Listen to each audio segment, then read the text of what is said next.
Estamos Bueno, grabando. damos comienzo a nuestra última charla del año. Saludamos, por supuesto, a todos los que se han conectado, que son muchos, por suerte. Agradecemos en mi nombre y en el de Javier Verdini, que es nuestro secretario académico. Después, como ya les dije, voy a subir una placa con nuestras redes para que puedan seguirnos. Ahora vamos a terminar el año con esta charla y el año que viene ya vamos a comenzar con cursos y, y otras conferencias. Saludamos también a Gerardo Flores Ibaldi, presidente de la Federación Argentina de Genealogía y Heráldica. No sé si está Celia, que es la vicepresidente, no la vi. Y bueno, para finalizar, quiero decir que Alicia Bernasconi la conozco desde hace muchos años y un lindo recuerdo que tengo de ella es que fue mi contacto inicial para poder realizar la genealogía del Papa Francisco, Jorge Bergoglio. Javier nos va a leer el currículum de Alicia y luego daremos inicio a su conferencia que se titula Listas de pasajeros, bases de datos de inmigrantes y tecnología, historias que se entrecruzan. Javier. Muchas gracias, Analia. Buenos días para todos. Alicia Bernasconi es historiadora graduada en la Universidad de Buenos Aires. Realizó cursos posteriores en la Universidad de París I, Sorbona. Ha sido docente en las universidades de Buenos Aires y de El Salvador. Secretaria General y Directora de Investigación del Centro de Estudios Migratorios Latinoamericanos, CEMLA, de Buenos Aires hasta el año 2015, donde dirigió la carga de la base de datos de inmigrantes desde 1992 hasta 2011 y es investigadora asociada de la Universidad Católica Argentina desde 2016. Se ha especializado en la historia de la inmigración en Argentina, tema sobre el cual ha publicado en países sudamericanos y europeos. Reside en la ciudad de Buenos Aires, donde nació. Alicia. Bueno, muchas gracias por la invitación y la oportunidad de compartir este espacio con ustedes. Yo hoy voy a hablar de la base de datos de inmigrantes desde adentro, digamos. Esto sería de alguna manera el eje de mi exposición. Planteando como que esa base, en su creación, en su desarrollo, en su evolución posterior, han intervenido factores de oportunidad, de disponibilidad de fuentes, de desarrollo tecnológico, condicionamientos económicos, criterios de las ciencias sociales y decisiones institucionales. Todo ese combo, digamos, tiene que ver con las condiciones en que se hizo y en que está la base de datos, y entonces podemos entender hasta dónde nos sirve, cuáles son las limitaciones de la herramienta que ha sido empleada desde 1992, cuando se inauguró, hasta la actualidad para muchos fines personales y académicos. Es una historia que empieza, sin ninguna duda, en el Archivo General de la Nación. Pero, parafraseando a Tulio Alperín Dongui, yo diría que esto quiere decir que empezó mucho antes. En efecto, por su propia esencia, el archivo es el repositorio de lo que ya pasó. Pero ¿cuándo pasan los materiales de un archivo activo en la repartición, oficina o institución que lo genera al Archivo General de la Nación? No necesariamente responde, al menos en la práctica, a un criterio preestablecido. Sabemos que tenemos desde 1961 una Ley General de Archivos que prescribía, en realidad, cuánto es el tiempo mínimo que debía, según esa ley, estar una documentación en el organismo que la genera, que eran 30 años. Pero luego de eso no hay, hasta ahora y hasta donde yo sé, nada que especifique en qué momento obligatoriamente tiene que pasar un documento o materiales de una repartición nacional al Archivo General de la Nación. En la Argentina, recientemente recuperada la democracia, o sea, a partir de 1884-85, la puesta a disposición de los cuadernillos censales, donde se registraron los censos de 1869 y 1895, abrieron nuevos caminos a la investigación de la inmigración, en coincidencia con un impulso que la historia de la inmigración había recibido no solo en Argentina, sino también en Italia y en España, a partir de un interés resucitado, despertado en esos dos países por sus emigrantes, para los cuales podríamos encontrar diferentes explicaciones, pero no es el caso aquí. En Italia, probablemente el impulso mayor viene con la organización de la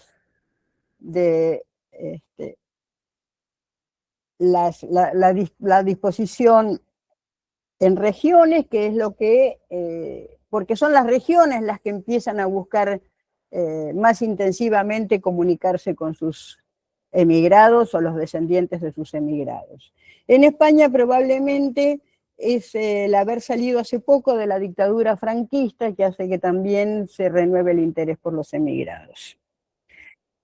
Además de estas listas censales, se recurrió a las actas de matrimonio de registro civil en busca de nombres y apellidos, nombres, nacionalidades de los contrayentes y sus progenitores. Hubo todo un estudio sociológico acerca de las preferencias matrimoniales a partir de esos datos.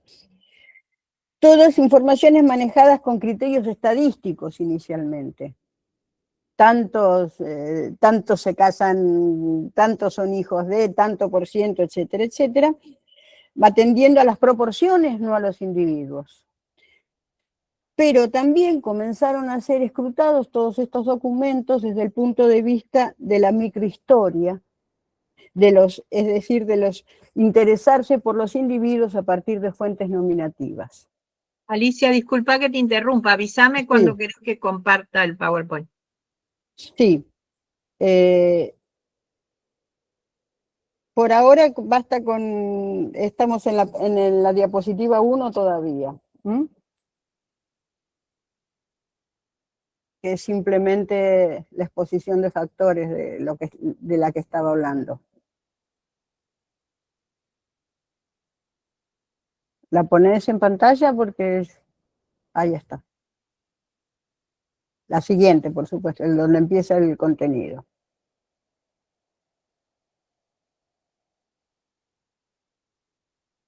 Esa, por favor. De esto es lo que estamos hablando como planteo general.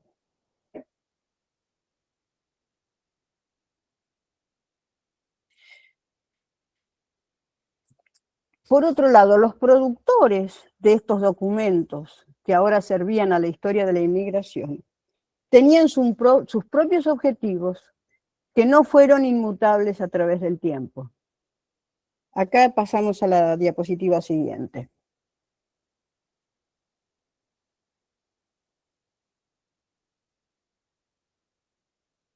La siguiente, por favor, Analía.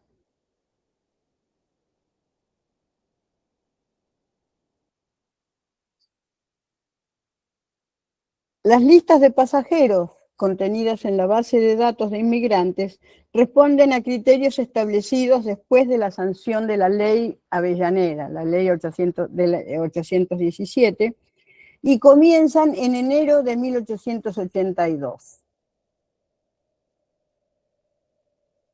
Con el llamado Registro de los Inmigrantes, un libro de grandes dimensiones y papel, como los libros contables o los libros de actas, un papel grueso, muy resistente y que ha resistido muy bien el paso del tiempo,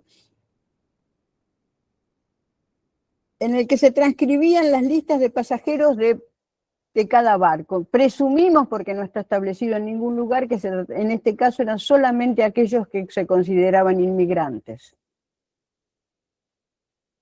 En un registro numerado secuencial, que empezaba el 1 de enero con el número 1, de modo que cuando llegaban al 31 de diciembre, la lista simplemente ya les daba la cantidad de inmigrantes ingresados ese año. La estructura de las columnas facilitaba el cálculo estadístico final, porque, por ejemplo, en estado civil había una columna para soltero, otra para casado, en sexo una para masculino, otro para femenino, en sabe leer, sabe escribir también eran columnas separadas. Entonces era muy sencillo totalizar al final de cada página, lo cual apunta al criterio esencialmente estadístico con que se confeccionaban estas listas y que tiene que ver con las preocupaciones que mostraba el gobierno en general por llevar estadísticas adecuadas en todo lo que tuviera que ver con la demografía especialmente. El sistema fue sustituido a partir de 1888 por la compilación de listas que debían entregar los capitanes de los barcos, supuestamente según formularios prescriptos por la dirección, por la autoridad argentina y según lo que llamaban el reglamento de 1887, que no necesariamente era respetado por todas las compañías, pero en la mayoría de los casos sí. ¿Qué diferencia hay entre estas primeras y segundas clases de listas? La primera es una letra prolijísima, describiente clarísimamente, pero describientes que no tenían conocimiento de idiomas. Entonces, la interpretación que ellos hacen de las listas de pasajeros tiene que ver con eso, con su poca información con respecto a grafías y lenguas extranjeras. Básicamente es eso, entonces hay muchos errores en los apellidos y algunos en los nombres también. Las listas de 1888 son listas escritas por los capitanes o los oficiales de a bordo, normalmente firmadas por el capitán.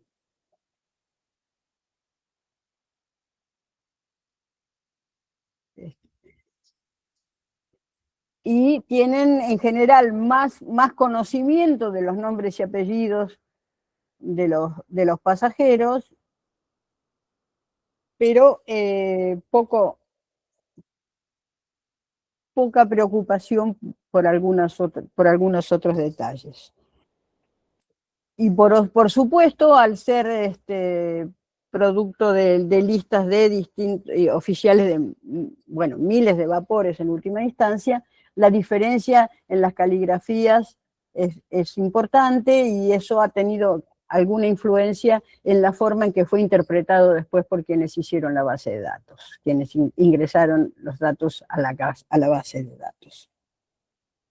Luego de la Primera Guerra Mundial, al tiempo que en Estados Unidos y en Brasil se imponían cuotas de inmigración o de admisión de inmigrantes según sus nacionalidades, en Argentina empieza a exigirse a las compañías navieras la presentación de listas de pasajeros con mayores especificaciones. Estamos pasando de un valor netamente estadístico a una primera idea de control sobre los inmigrantes. No solo preguntaban provincia o ciudad de nacimiento y estado de salud y idiomas hablados por el pasajero, sino también eventuales estadías anteriores en la Argentina y su propósito. Estos requisitos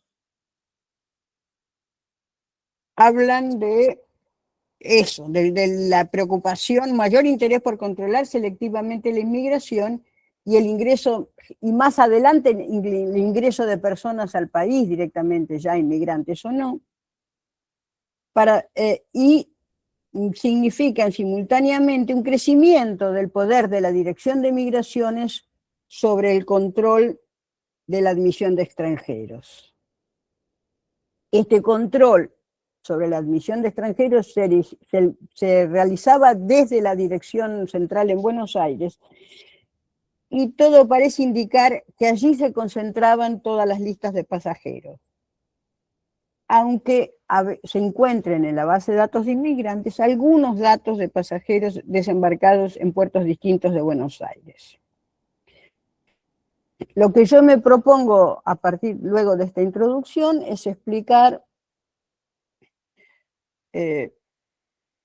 digamos, las lagunas, el contenido y las lagunas de la base de datos. Entonces, el primer factor en la confección de la base de datos, pasamos a la siguiente, Analía, después hablaremos de las actas de infección.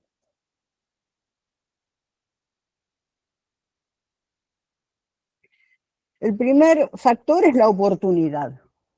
Un proyecto de la Fundación Agnelli en 1989 de hacer un banco de datos con los italianos emigrados a los Estados Unidos y Argentina, a partir de la lista de vapores, fue el primer impulso que recibió el SEMLA a través de esa propuesta de la Fundación Agnelli, y que era en ese momento realizable gracias a las que por entonces novedosas computadoras personales.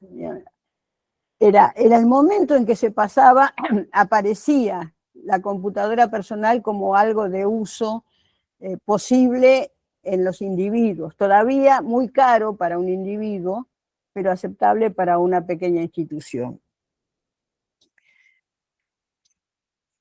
Así comenzó a ingresarse, así fue que en realidad el SEMLA tomó el primer contacto con esas listas de pasajeros y se comenzó a hacer una carga de los inmigrantes italianos registrados en las listas de pasajeros.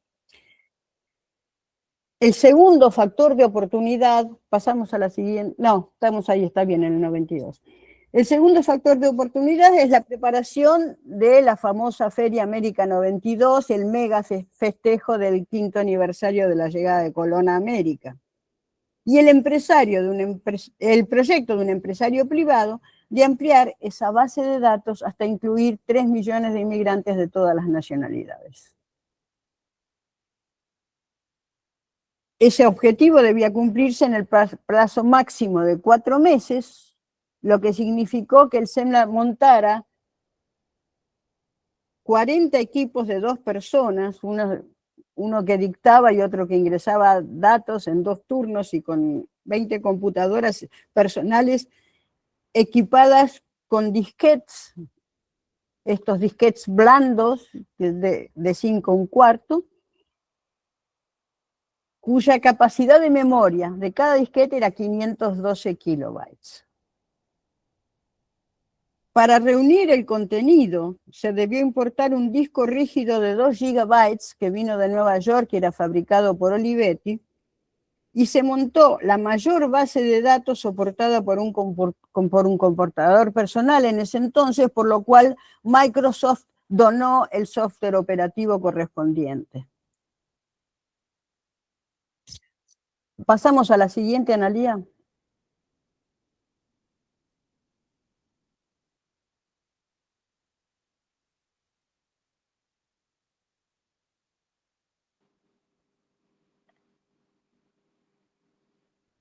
¿Se ve? No, Es la próxima, Analia, la próxima. la próxima diapositiva.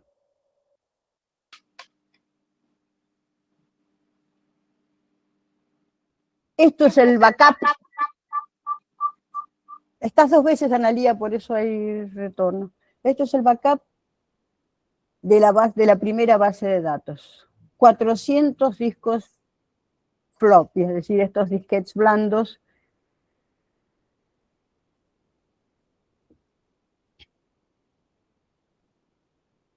Bien. ¿Cuáles fueron las limitaciones de esta empresa pionera? En primer lugar, limitaciones de capacidad de memoria que obligaron a reducir los campos de información y la extensión de esos campos, con lo cual implicaba abreviaciones. falta de conocimientos y experiencia de los operadores de carga en la documentación específica, que son las listas de desembarco, con los consecuentes errores de lectura de caligrafías. Confusiones de W por M son muy comunes, como de N por U, y también problemas con los números, porque la caligrafía cursiva del siglo XIX no era muy conocida para la gente que en el siglo XX usa básicamente. Entonces, por ejemplo, el número 5, que en algunos casos se escribía de una manera muy particular, se confunde con un 9. Y por lo tanto, hay nonagenarios insospechados en la base, que en realidad era gente que tenía que tener menos de 60 años para poder ser inmigrante y estaban los 50 y tantos.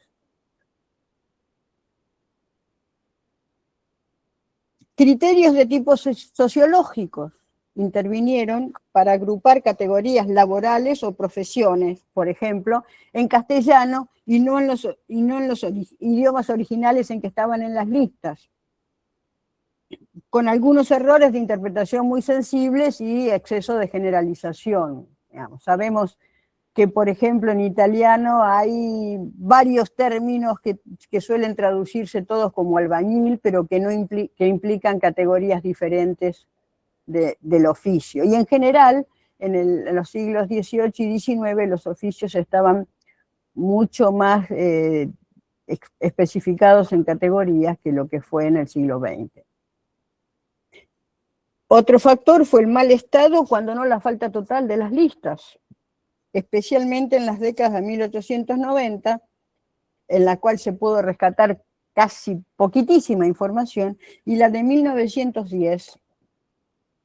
Pero la de 1910 de alguna manera se suplió con la existencia de las actas de inspección que aparecen a partir de 1901, que incluían listas de pasajeros visadas en los consulados argentinos de los puertos de origen.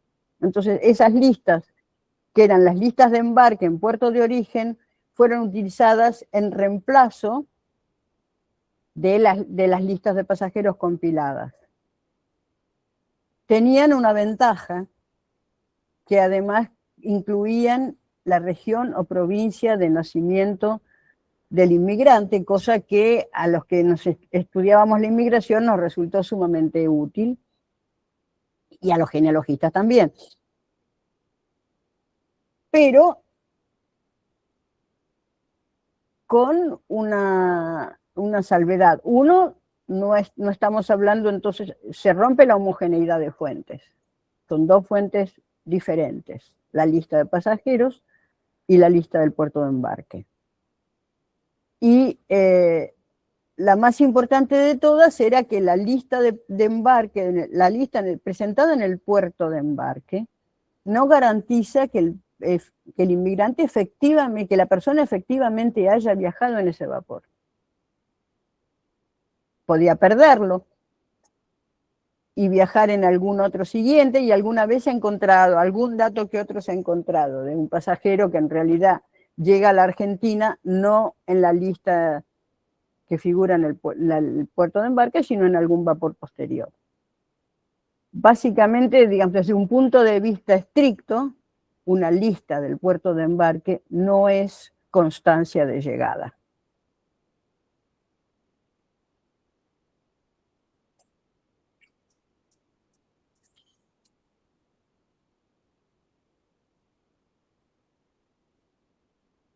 El siguiente, pasamos a la diapositiva siguiente, Analia, por favor.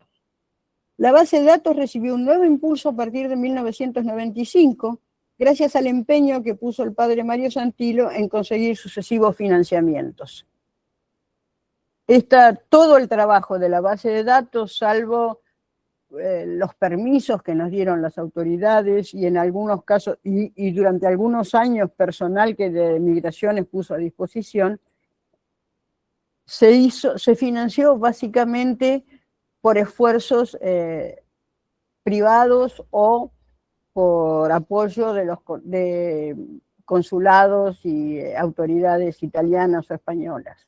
O sea, más los esfuerzos que hizo el padre Santilo por conseguir financiación por distintos medios. No es una base que haya tenido un constante respaldo oficial desde el punto de vista de su financiación.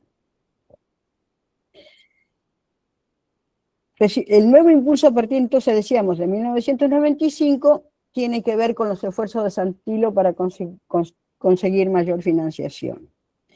Esta vez se hace con un equipo reducido, con supervisión en cuestiones que involucraban aspectos históricos e idiomáticos en cuanto a la carga. Mientras tanto, el desarrollo vertiginoso de la capacidad de memoria de los ordenadores permitió expandir los campos de información de la base para abarcar estos nuevos campos que la Dirección de Inmigración había impuesto de información sobre los inmigrantes, lo que permitía, además, mayor fidelidad a la fuente, porque se podía escribir todo tal cual como figuraba, y eso fue por un lado el criterio histórico y por el otro, que se aplicó desde entonces, y por el otro la facilidad que daba la nueva capacidad de memoria.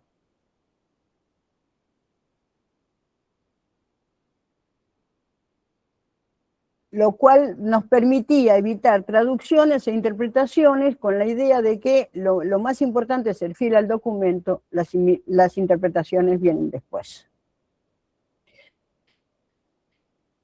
Paralelamente, se fue completando el ingreso de algunas listas del periodo anterior que no habían conseguido cargarse en este espacio que tuvimos hasta 1992. ¿Cómo se hacía ese proceso? El SEMLA recibía en préstamo libros de la Dirección de Migraciones, nos permitía llevar los libros al SEMLA, cargarlos y renovarla, y paralelamente se entregaba, por supuesto, a la Dirección de Migraciones actualizaciones periódicas de lo que veníamos cargando, que la Dirección de Migraciones utilizaba para sus propios fines administrativos. Pasamos a la siguiente, Analía, por favor.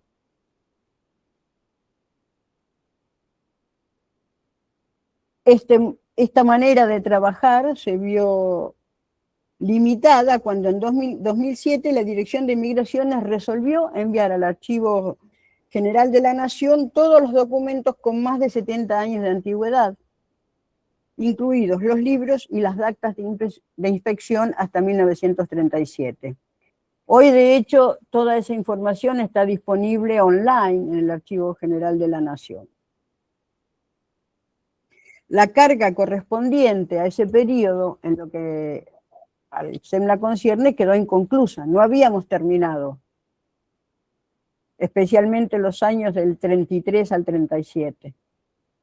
Entonces, no se pudo continuar esa parte, quedó inconclusa. Pasamos a la siguiente, Analía. Una nueva oportunidad se abrió en 2009, cuando la investigadora María Enriqueta Cosar Valero, una investigadora andaluza, contribuyó a gestionar la financiación de la carga de los españoles emigrados a la Argentina entre el 36 y el 60. Y ella gestionó una financiación específica para cargar todos los españoles emigrados entre el 36 y el 60 a la Argentina.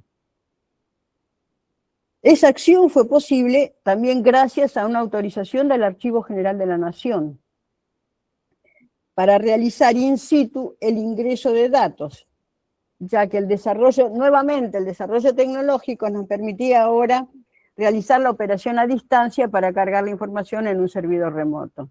Entonces nos autorizaron a instalar puestos de trabajo en la sala de investigadores, se pusieron 2 computadoras y allí se hizo la carga de todos los españoles, y en la medida que pudimos agregar algunos más de otras nacionalidades, aprovechando ese esfuerzo, esa financiación disponible. La diapositiva siguiente. Ahora, esto es suficiente. La base y su programa de búsqueda cabían en una pequeña memoria extraíble. y la base podía viajar por todo el país y funcionar desde una pequeña computadora portátil. Esto, desde luego, lo aprovechó Migraciones, que hizo durante varios años mucha publicidad a lo largo del país e incluso en el segundo centenario de la independencia, en 2010, con la base de datos como elemento de atracción. Las listas fueron, yo no sé cuándo, pero en algún momento se compilaron en libros. Esos libros que nosotros usábamos fueron una compilación que en algún momento se hizo. No es que, no sé cuándo, pero estoy segura de que no fue que terminaba el mes y lo encarpetaban en libros, ¿no?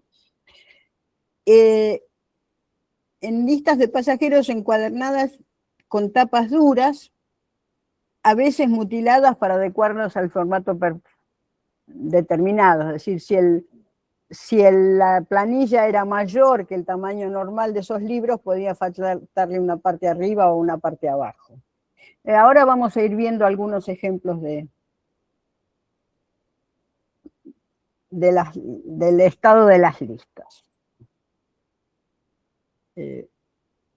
Resistieron muy mal el paso del tiempo las listas, como se ve. El uso, la estiva, poco cuidados, se sumaron al deterioro esperable propio de la vida útil del papel en que estaban inscritas. Sigamos viendo fotos, Analía.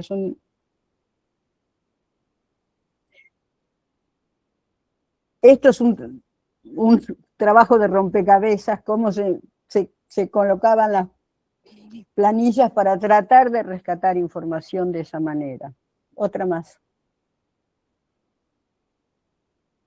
Pasamos a otra, Analía, por favor. No, volví una atrás. Ahí. Esto es algo que sucedía con mucha frecuencia. Vean la imagen de la derecha. Lo que tenemos es una lista en la que solo se ven los nombres. El resto de la página se ha perdido. Entonces no sabemos qué barco, ni exactamente qué fecha, ni de dónde. Sigamos.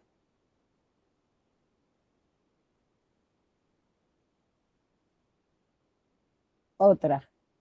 Ahí se puede ver, lo peor que le podía pasar a uno o a los familiares era que uno estuviera en la parte baja de la lista porque es lo más deteriorado siempre.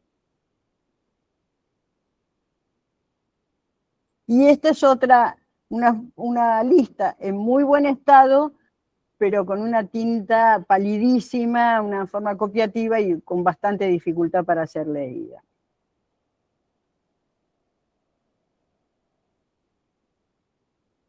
No, todavía no, esta no, Analía. Bueno, no importa si queda, pero...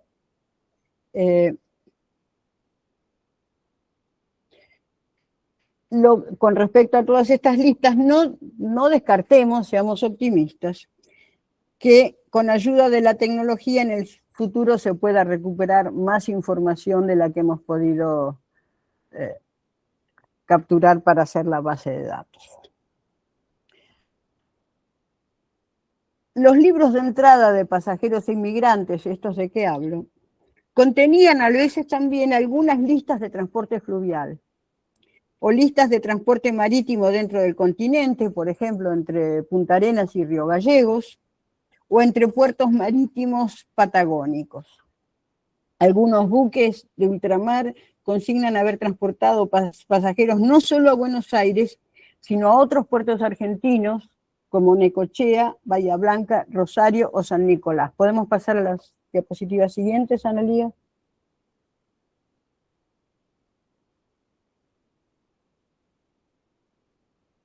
Esto es lo que acabo de decir. Pasemos a la siguiente. Ahí tenemos simplemente algunos ejemplos de vapores que desembarcaron pasajeros en Necochea. Esto en los años 48-49. La siguiente. Y algunos que embarcaron pasajeros en San Nicolás, en los años también, en el año 48-49. Ahora, ¿hubo barcos con inmigrantes que llegaron a otros puertos sin registrarse en Buenos Aires? No lo sé, pero soy escéptica. La Dirección Nacional de Migraciones fue acumulando poder de control sobre la inmigración, especialmente desde la década de 1930, y el movimiento migratorio pasó ineludiblemente por el control central en la capital federal. Es posible que los barcos obtuvieran en Buenos Aires la autorización para desembarcar a sus pasajeros y luego se dirigieran a puertos auxiliares, o que en las listas o en la base figuren como llegados a Buenos Aires cuando en realidad desembarcaron en otros puertos. Este es el caso, por ejemplo, de los 2 viajes que trasladaron desde Italia a Ushuaia a los más de 10.000 trabajadores de la empresa Borsari en 1948 y 1949. Nosotros sabemos, porque hay constancias de que por las memorias incluso de los integrantes de la expedición, que desembarcaron en Ushuaia, pero figuran como desembarcados en Buenos Aires.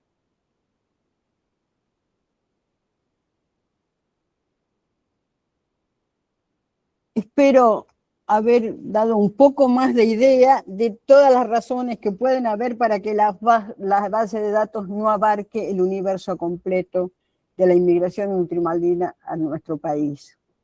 La disponibilidad de documentos, la forma en que, las distintas etapas y las formas en que se fue armando la base de datos, y los huecos que quedaron, bueno, porque no se pudo hacer de otra manera.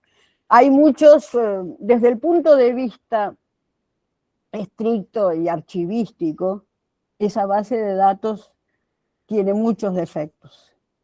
Pero desde el punto de vista práctico, suerte que pudo hacerse, porque fue lo posible y todavía sigue siendo una herramienta de mucha utilidad. Muchas gracias a todos. Gracias a vos, Alicia, excelente, excelente. Excelente. Aprendimos mucho. Me alegro mucho. Analia, si te parece, vamos a abrir el espacio de preguntas y comentarios. Sí. Pedimos que las preguntas y los comentarios sean concretos. Voy a leer en primer lugar en el chat. Mario Tapia dice, al parecer eran las primeras hojas que se dañaban. Y hace una pregunta, ¿eso coincidía con los apellidos que comenzaban con las primeras letras del alfabeto? Hay muy pocas listas donde efectivamente se respete el orden alfabético, pero no es lo habitual de ninguna manera. Y vamos a dar paso a quienes han levantado la mano. Ángela Echeverri. Ángela, si habilita su micrófono.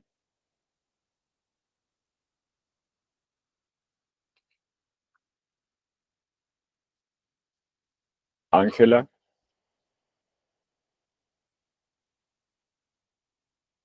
Tiene que habilitar su micrófono abajo. En todo caso, le damos la palabra a María Eugenia Torres. Buenos días, Alicia, muchas gracias. Quería hacerte una consulta, no tiene que ver específicamente con el periodo que has descrito. ¿Sabés qué ha pasado con los archivos de inmigrantes de la primera época, digamos, de 1850 hasta el periodo que vos has comentado? Sí, no lo incluí acá porque se iba a extender demasiado esto. Hay distintas series de documentación. Eso, si podemos pasar, eso sí, podemos volver al principio del PPT. Hay a la segunda o tercera diapositiva donde se pone cuáles son todas las fuentes de listas de inmigrantes. Por favor, Analía, no sé si podés. Lo busco porque lo había cerrado. Un segundito. Mientras, si querés comentar Sí, otra cosa, pero lo tengo que volver a abrir. Bueno, no, digamos, hay un grupo de listas que es aproximadamente de los años 1820 en adelante. Todo eso está, hoy están microfilmadas en el Archivo General de la Nación. Todas esas listas. Son incompletas. Tenemos, hay de los años 1820, hay algunas de los años, después hay de los 50 hasta hasta 1869. Y una de las cosas que vemos es que los intereses eran muy diferentes. Digamos, ¿para qué se hacía la lista? Eran listas que, por ejemplo, tienen vapor, procedencia y nombre del pasajero. A veces, además, la ocupación. Hay una lista, por ejemplo, que dice, la tercera diapositiva, no, dos más de estas. Hay una lista que dice fulano de tal y 11 indios que vienen a vender medicamentos. Un desembarque en Rosario.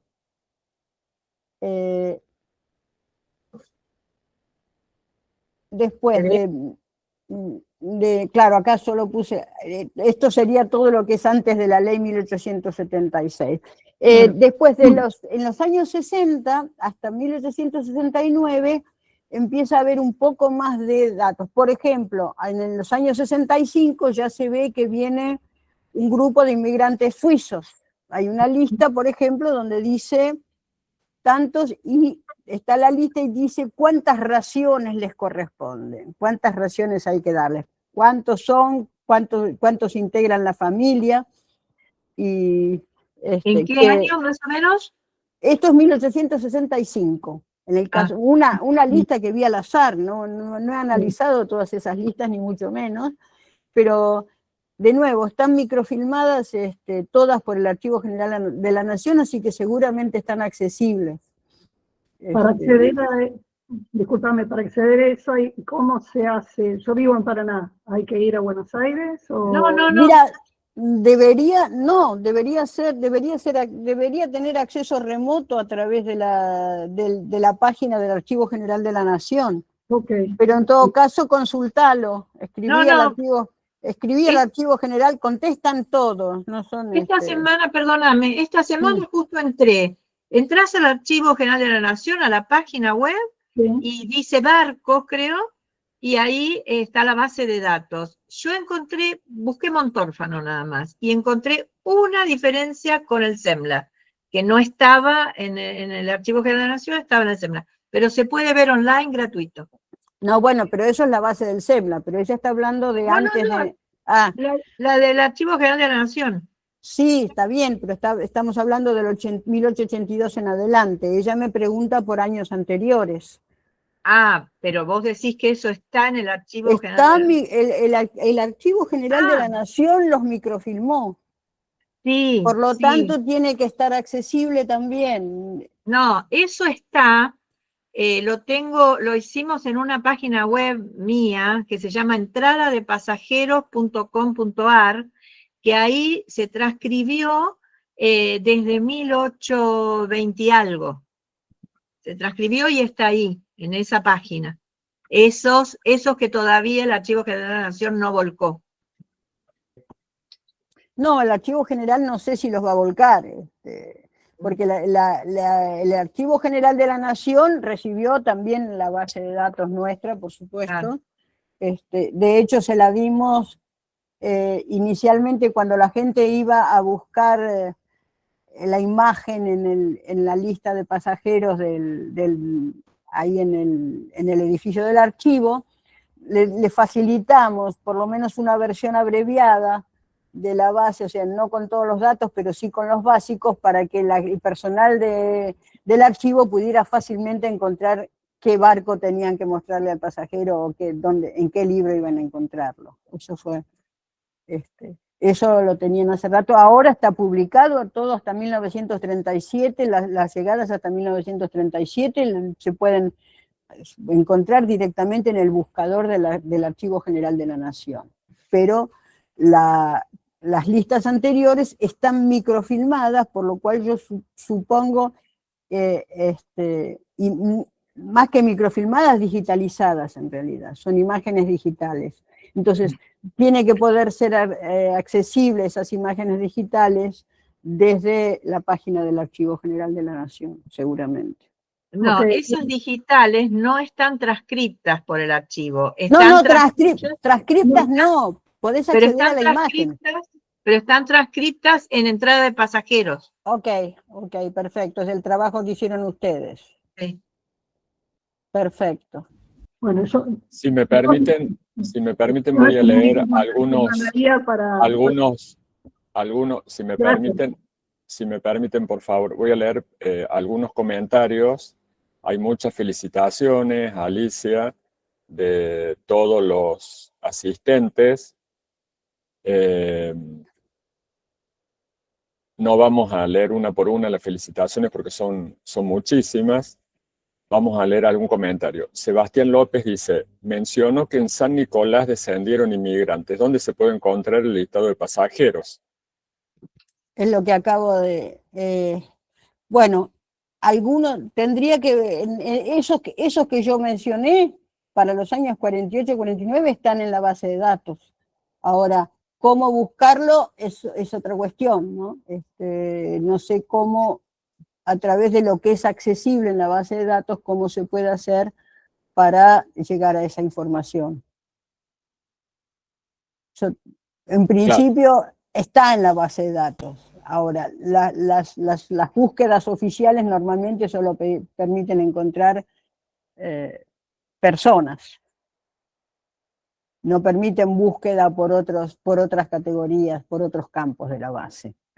Eso quizás lo puedan pedir al SEMLA, si ellos les quieren proporcionar esa información. En el SEMLA tendrían que poder hacerlo. Muy bien. Viviana San Martín, había levantado la mano. Viviana. Hola, buenos días, muchas gracias por la exposición.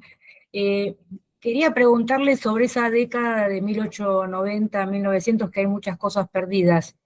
¿Sabe si se puede encontrar alguna información que no está acá en los puertos de salida en Europa, si uno no sabe muy bien cuáles son en España o en Francia? Si hay buenas listas de ese mismo periodo.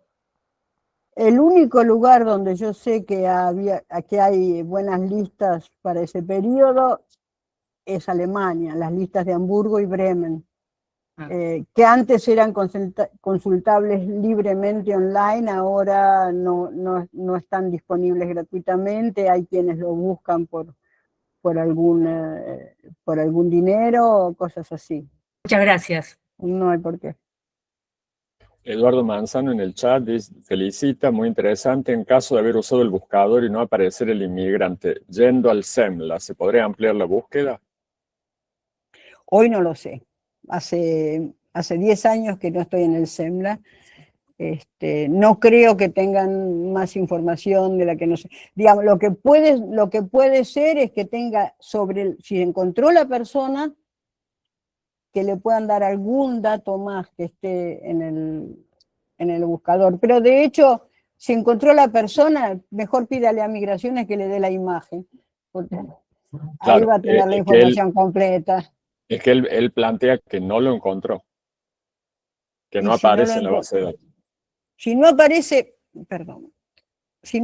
en la base de datos,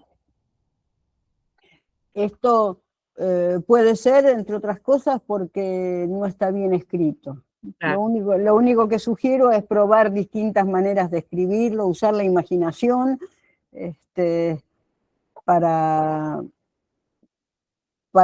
pensar qué le puede haber sugerido ese apellido a la persona que lo transcribió. Ya sea que este fuera el oficial de a bordo del vapor, porque tengamos en cuenta que tampoco los oficiales, es decir, una lista de barcos es un documento coral, intervienen muchas personas en hacer esa lista. Está el oficial del barco que es responsable de hacerlo. Está probablemente, quizás se basó en una lista hecha en el puerto de embarque, quizás. Está la persona, el pasajero mismo. Hay algunos indicios de que a veces se guiaban por lo que dice el pasajero, por la forma en que está escrita la profesión, por ejemplo. Si está escrita en mal italiano o en castellano que suena como escrito por un italiano, por ejemplo. Entonces uno ahí dice, bueno, aquí alguien habló y alguien anotó. Otras habrá transcripto de una lista que ya recibió. Y algunas informaciones son así. Cuando piden condición de salud en los años 20, hay un montón de listas que dicen regular. ¿Por qué? Porque en inglés regular quiere decir normal. En las nacionalidades, a partir de cuando preguntan provincia o ciudad donde nació, hay una confusión total entre lo que es provincia, ciudad, y entonces, y nación, país. Cuando ponen país, hay unas listas, sobre todo las hechas en Trieste, que entienden país como paese, o sea, el pueblo de nacimiento. Y entonces en muchas de esas listas figura el pueblo de nacimiento, por suerte para nosotros, pero no es en realidad lo que Migraciones quería saber. Quería la provincia o la ciudad solo si la ciudad era importante, y si no, la provincia. Gracias a que no lo entendieron bien, tenemos muchos más datos sobre el origen concreto de algunos inmigrantes. Entonces, todo eso, y en algunos casos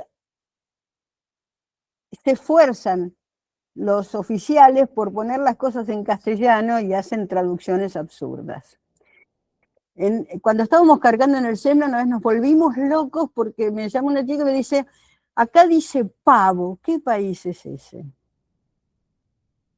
Bueno, después de hacer mucho esfuerzo, figuraba un pueblo de nacimiento.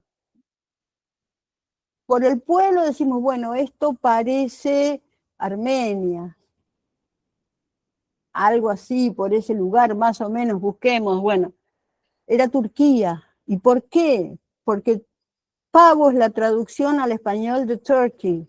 Ah, claro. Entonces, el oficial que hizo la lista quiso hacer un favor y traducir Turkey, puso pavo. Sí. Quiero contar dos cositas, que la gente se confunde mucho porque, por ejemplo, salieron del puerto de Génova y creen que eran genoveses. Entonces hay que saber interpretar bien, o si no hay más detalles, no creer que porque salieron del puerto de Génova eran genoveses. No, claro, no. Pero eso me pasa mucho en las preguntas que me hacen. Y la segunda, que comento siempre, que tan mal interpretaban lo que decían los inmigrantes, que mi bisabuelo, en el único documento que tengo de él, el acta de matrimonio, el apellido es Vascuencia italiano. Y yo busqué Vascuencia por todos lados, y no existe, pero tenía el nombre de los padres y la fecha de nacimiento, y era Vázquez en Italia, en Sassano, en Salerno. Era Vázquez, italiano, pero con apellido español, Vázquez. Y lo anotaron como Vascuencia. Sí, hay muchos de esos, hay muchas de esas confusiones o errores o interpretaciones curiosas, cuando menos. No, me refería en cuanto a lo de Eduardo Manzano, que la pregunta de él, que hay que buscar variaciones. Sí, hay que buscar variantes. Hay que cambiar U por N, hay que cambiar A por O, hay que cambiar todo lo que la imaginación de uno le dé.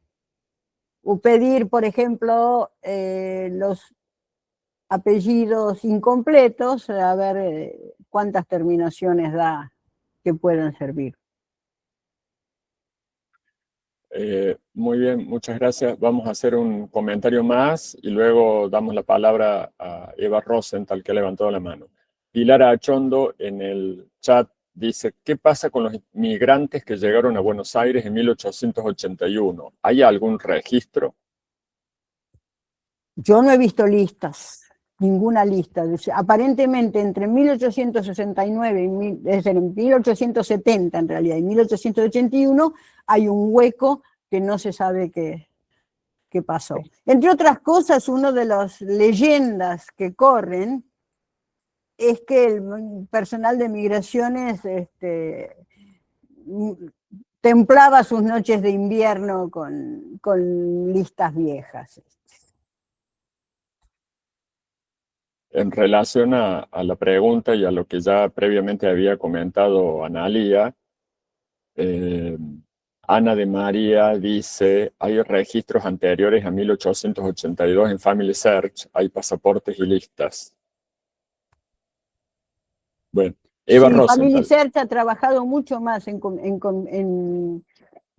colaboración con el Archivo General de la Nación desde hace unos cuantos años, entonces además inicialmente microfilmaban los censos y otras informaciones, hicieron un acuerdo por el cual el Archivo General de la Nación les permitió entrar, pero además les exigió requisitos de cómo poner a disposición la información, por un lado con las referencias archivísticas correctas y por el otro lado disponibles para todo el mundo.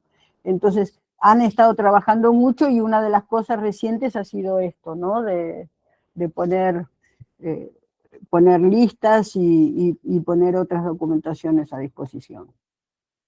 Sí, esos convenios se hicieron, perdón, con distintas instituciones también.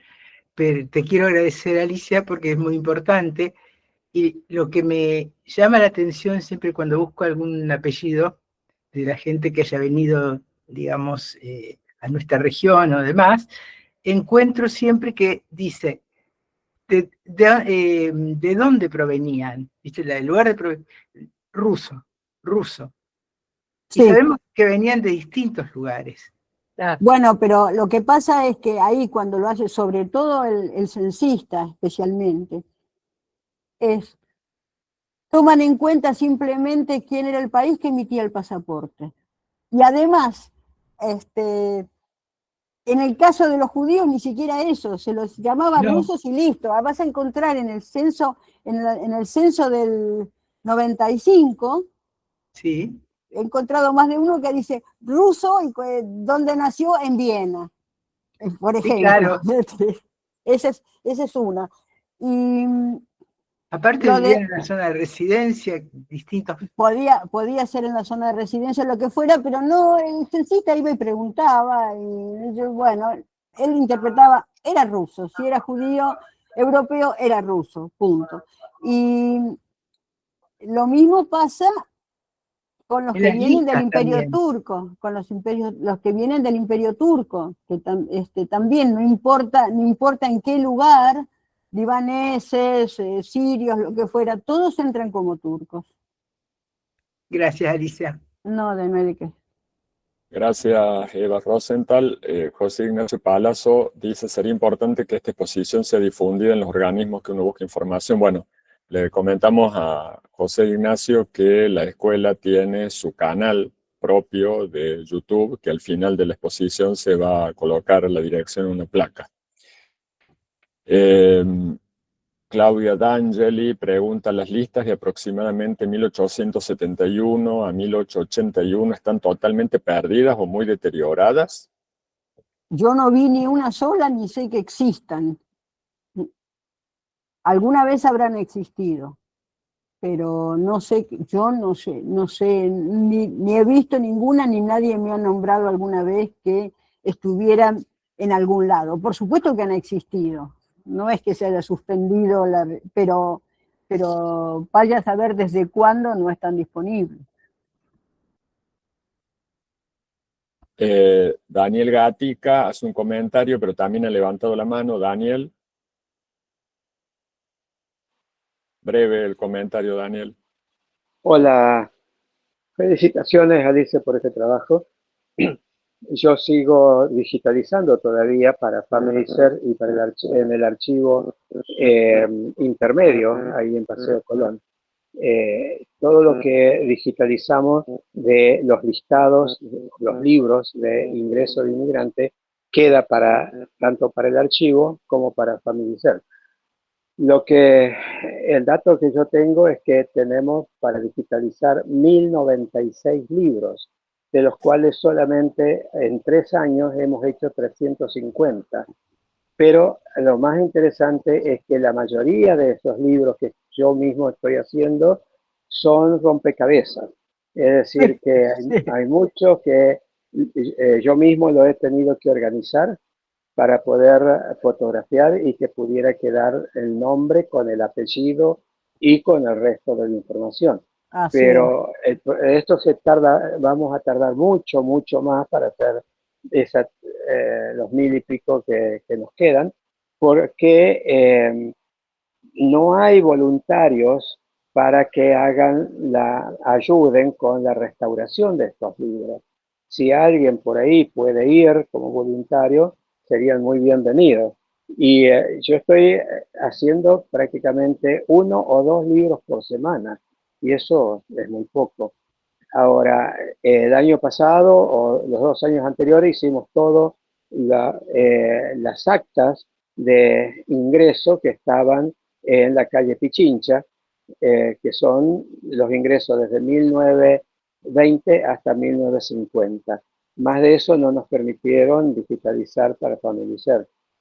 Todo eso está a disposición ahora ya en la página de FamilySearch y creo que también está a disposición en el archivo histórico. Pero la tarea continúa, así que yo no sé si SEMLA tiene los 1096 libros que nos mostraron o si tiene solamente una parte, pero hay algunos que es prácticamente imposible tocarlos porque se deshacen. Bueno, solamente quería comentar eso y agradecer a Alicia por todo lo que han hecho. No, te agradezco yo mucho a vos esta información y seguramente también en algo de lo que yo comentaba ha sucedido con FamilySearch, porque yo he visto algunas interpretaciones, sobre todo de los censos, ¿no? Y de las listas, donde está también algún voluntario ha leído mal la grafía. Cuando yo intenté arreglar, hablé con gente de FamilySearch y les digo, miren, acá hay errores, sí, no me permitieron. De hecho, una vez me ofrecí como voluntaria y lo que me daban para hacer de trabajo me consideraron menos que etapa inicial y me daban para hacer algo que francamente no era lo que yo quería. Yo quería intervenir en censos o datos así porque es el tema que yo conozco. Claro. En este momento la indexación ha cambiado y se está haciendo por inteligencia artificial con corrección humana. Okay. Entonces, esa es una forma nueva que también presenta sus dificultades, ¿no? Pero sí, por lo menos podemos corregir nombres, podemos corregir países y eso es muy favorable. Pero a la inteligencia artificial también hay que enseñarle. Claro, exactamente. Sí, no es sabia. Bien, gracias, Alicia. Muchas gracias, Daniel. Pilar Achondo dice, buenos días, busco un familiar alemán que se supone llegó a Buenos Aires, ya que tengo la foto de la lista del barco que salió en 1881 de Hamburgo, con el nombre del barco. Al preguntar en SEMLA no lo encuentran. ¿Dónde puedo averiguar más sobre mi familiar para saber si realmente desembarcó en Buenos Aires? No sé, quizás buscar algún archivo, digamos, la iglesia alemana, por ejemplo, por si se hubiera registrado en algo, o... ¿Se hubiera casado? También, pero eso, si no se tiene idea de dónde se casó ni cuándo, es un poco la aguja en el pajar, es preguntar archivo por archivo. Supongo que Analía sabe más que yo de esto. Pero... Sí, yo quería acotar, que por ahí sirve, cuando yo estaba investigando al Papa, el padre de él, que vino de Italia, creo que era el padre, si mal no recuerdo, tengo mala memoria, Mario Bergoglio, lo encontré en el SEMLA, pero con los datos mínimos que tiene la información. Entonces, con esa información fui al Archivo General de la Nación de Paseo Colón. Esto no está virtual, esto hay que ir personalmente. Fue hace muchos años, no sé si ha cambiado. Fui y ahí me permitieron ver los libros donde figuraba que él llegaba con tal persona, o sea, todos juntos y con más datos, que ahora no me acuerdo, tendría que buscarlos, pero más datos tenían que los que aparecen en el SEMLA. Te dejaba ver la página.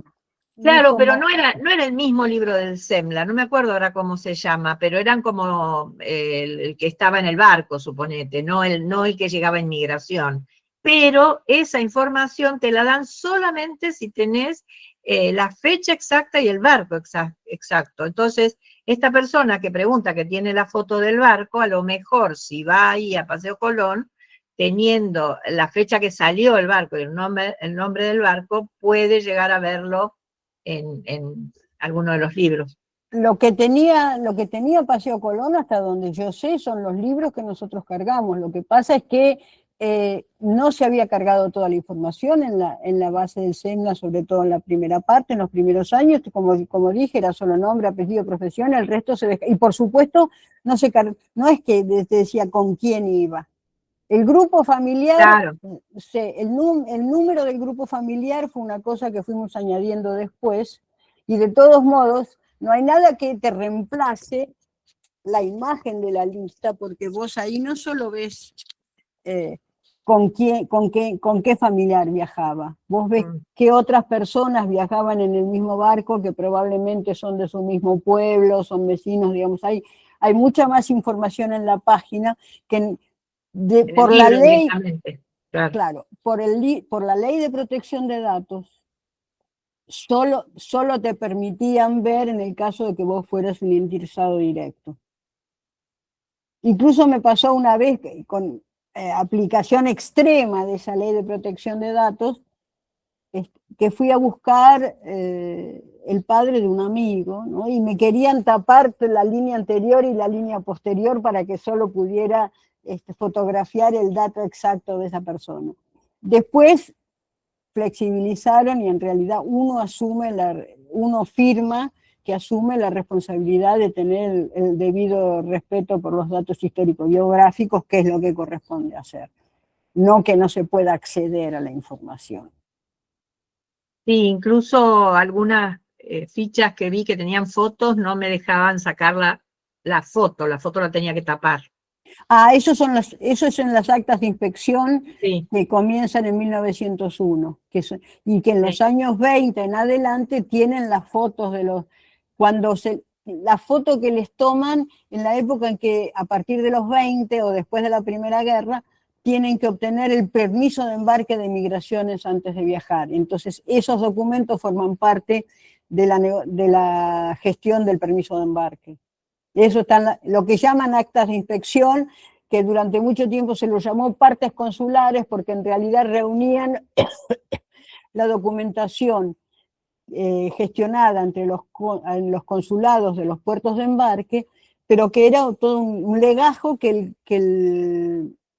el barco traía consigo, y que cuando el inspector de inmigración subía, ese legajo se lo sometían al inspector de inmigración, tenía la información de cuántos enfermos había a bordo, y entonces, en base de toda esa información y los permisos de desembarco, por ejemplo, para ancianos o para mujeres solas o para menores, todo eso estaba en esa acta de inspección.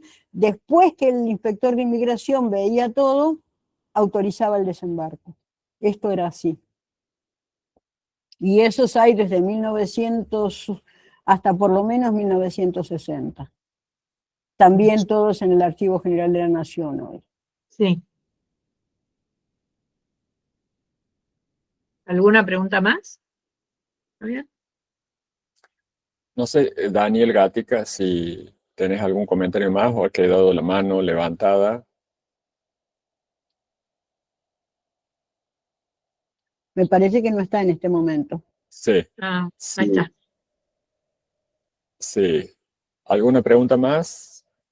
Excelente, Alicia, muy interesante. Un agradecimiento por haber participado.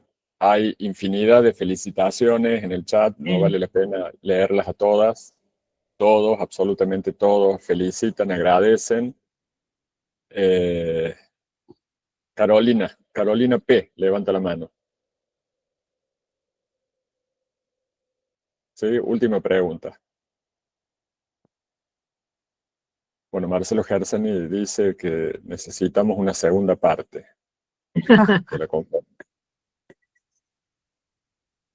Ahí puse la plaquita de De la escuela, perfecto. de las redes. Sáquenle una foto, así les queda las direcciones Claro, de todas, ya la va a ver María Eugenia, ya la va, yo la estoy viendo. Van a poder ver todas las filmaciones de las conferencias y próximamente cursos en el canal oficial de la escuela, que lo pueden ver allí, Escuela Argentina de Genealogía. Luego tienen las redes sociales, en Instagram, Escuela de Genealogía, en Facebook, Escuela Genealogía, y hay una página oficial también con información de la institución, escuelaargentinadegenealogía.com.ar, que invitamos a visitar, y además en el canal de YouTube invitamos a suscribirse al mismo, absolutamente gratis. así les llegan las informaciones de las cosas que subimos.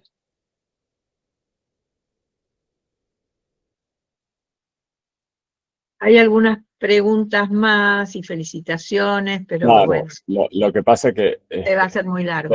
no, tenía que ser breve, Martín. Martín Augier Ah, sí, escribe. y escribió Martín, larguísimo. tenés que escribirlo, tenés que publicarlo como artículo, Martín, a tus antepasados croatas. Sí, siempre Eh, escribe largo, Martín. sí, claro. Bueno, Ya muchas había felicitaciones. recopilado. Mira, hay una asociación calabresa de Chile. Desde Chile, muchísimas Sí. gracias por todo.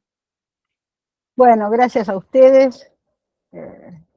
Ha sido un gusto estar dialogando y bueno, felicidades, buen año y sigamos Gracias, Anita. moviéndonos. Sí, gracias. Gracias por Muchas todo lo que has gracias. hecho por la genealogía y la historia. Muchas Bueno, gracias. damos Muchas por gracias a los finalizado. presentes. Sí, tuvimos un éxito de convocatoria. Bueno, adiós a todos. Buenos días. Buen fin de semana.